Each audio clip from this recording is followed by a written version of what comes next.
Bonjour, bienvenue dans Nova pour cette troisième partie dédiée au système de gain et raccord utilisateur.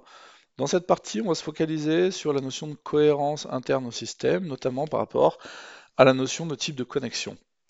On ne va pas connecter des coudes cuivre à sertir avec des tubes acier soudure bord à bord. Et dans Nova, ça se traduit de la manière suivante.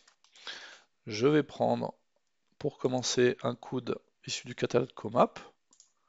Je vais générer une connexion, comme ceci, autant pour moi. Et dans ce résultat, on va obtenir une cohérence d'ensemble au niveau des connexions. Si j'effectue un clic droit sur mon coude info point de raccordement et que je jette un œil sur les colonnes méthode de connexion et type de connexion, on a une méthode de connexion avec un code ou un identifiant. C'est pas forcément, le texte n'est pas forcément toujours intelligible. En l'occurrence ici, c'est une connexion générique non spécifique. Et le type de connexion, ça essayez de le retenir, c'est soit muff pour muffle, c'est-à-dire femelle, soit nip pour nipple, c'est-à-dire mâle. Donc si maintenant je fais la même chose avec mon tube, clic droit info point de raccordement, je retrouve la même méthode de connexion, mais cette fois-ci j'ai un type de connexion nipple. Dans mon système utilisateur, c'est la même chose. Euh, si je connecte les deux coudes, je vais générer ici, contrairement à en haut, un tube UPONOR, eh bien, il va falloir que ce tube, issu donc d'un autre catalogue, respecte les mêmes conditions. Donc j'ai bien la même méthode de connexion que pour mon coude COMAP, et j'ai bien un type nipple, c'est-à-dire mâle.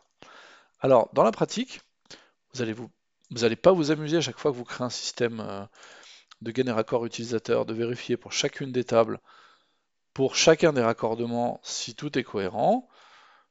Pour faire vite, eh bien, vous allez regarder dans là où les deux, trois premières tables que vous allez utiliser, le type, pardon, la méthode de raccordement. Donc ici, c'est Neutral Muffle. Et ensuite, vous jetez un œil rapidement si les coudes, les T et les manchons que vous utilisez ont la même méthode de connexion. Donc ici, c'est le cas.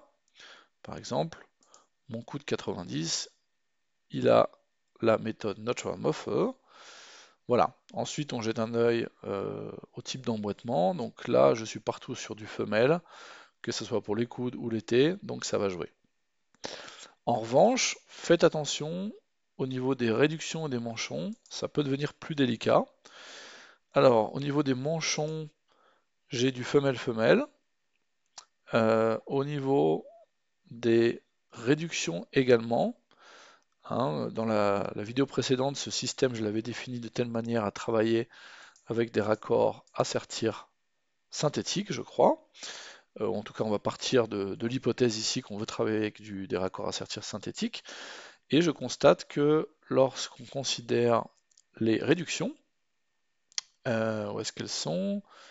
Sertir synthétique. Où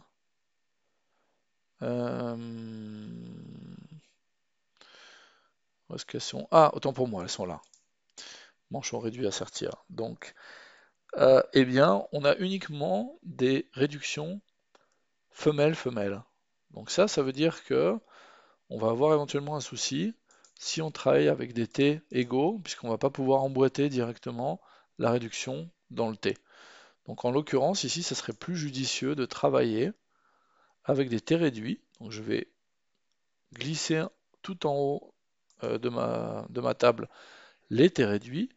Et comme vous pouvez peut-être déjà vous en douter, lors de la production filaire 3D à partir d'un système utilisateur, eh bien c'est en priorité les T réduits qui vont être utilisés, ce qui va nous permettre d'obtenir un résultat le plus cohérent possible. Donc ça va se traduire au niveau du dessin.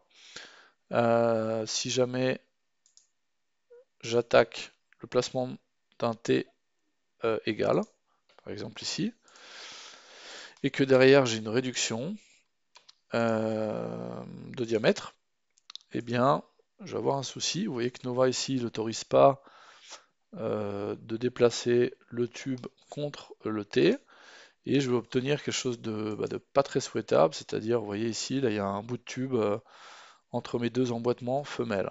Donc ça, c'est pas super. Alors que si je travaille avec un T réduit, eh bien, j'aurais pas le souci en l'occurrence, puisque je viendrai directement m'emboîter avec mon tube. Voilà, donc bien entendu, la dernière partie sera dédiée à l'exploitation de tout ça dans le cadre d'une production filaire 3D. À bientôt!